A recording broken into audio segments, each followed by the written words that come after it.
iconcealandcarry.com.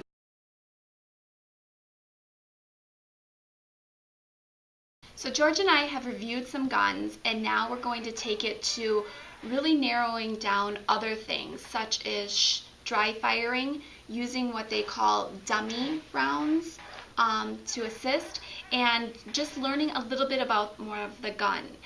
To feel safe and secure, I need to maybe have him explain to me a little bit about loading the cartridges, holding the gun, how I feel the handle. So we're going to go through just a highlight of a few things. So George, let's start with, what are these? What I have here they're called dummy cartridges or dummy rounds, and they're training aids is what they are. The difference is this is a case that's already been spent, and you can tell there's a big difference between the two.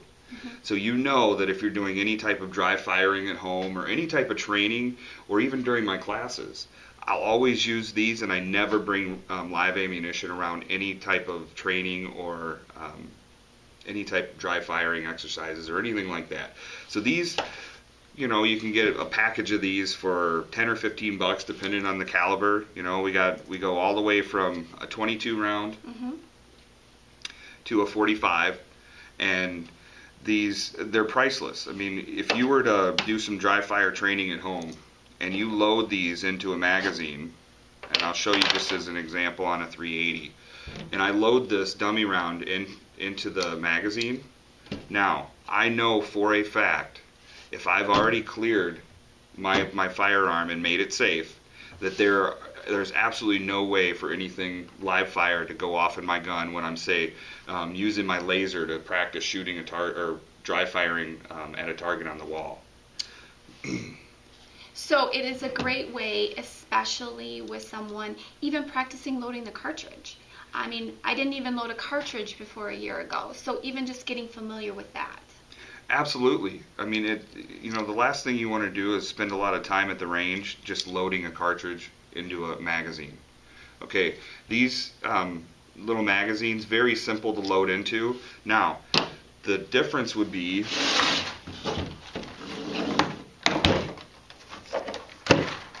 some of these firearms will come with a tool, and they call these speed loaders, and what they do is they slip over the magazine like this, and they actually allow you to press down on the spring while you load, you get the proper cartridge, while you load the round in there. So then all you have to do is pop it up and push it back, and it's very simple. Whereas even myself, you know, I'm a big guy, and these 40 caliber cartridges from Ruger, or magazines, are very difficult to get the rounds in. Some of these fire, and that's something to look at too when you're at the store, is some of these magazines have really, really strong springs, and they're designed that way just to work and function correctly with the design of the firearm itself. Some will have a soft spring, some will have a really tight spring.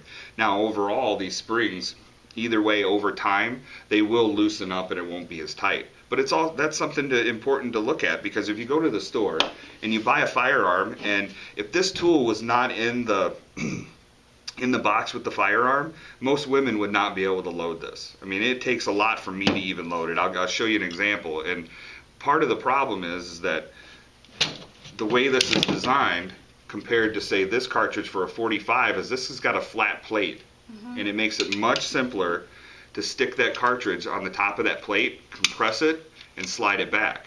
Whereas this one, I have to, if you can see, it has a little bit of a well right here, so it's not a flat plate, and it makes it much more difficult. So I have to concentrate on keeping it without it sliding down and around on that thing and sliding it back. Whereas if I just take this tool and compress the spring, very simple to load this cartridge. Big difference. And Huge that's difference. one of the things, when I first went to the fire range, I spent a lot of time standing there loading my cartridge. It took me probably 10 minutes because of the strength that was needed. So some great tips. Absolutely. And when you're looking at something like that, you also got to remember that you're going to have fatigue in your arms when you're shooting, and it takes away the fun if your arms are fatigued. If you're having to work really hard to just load your firearm, you're probably going to have less fun at the range. Just little tips to help you.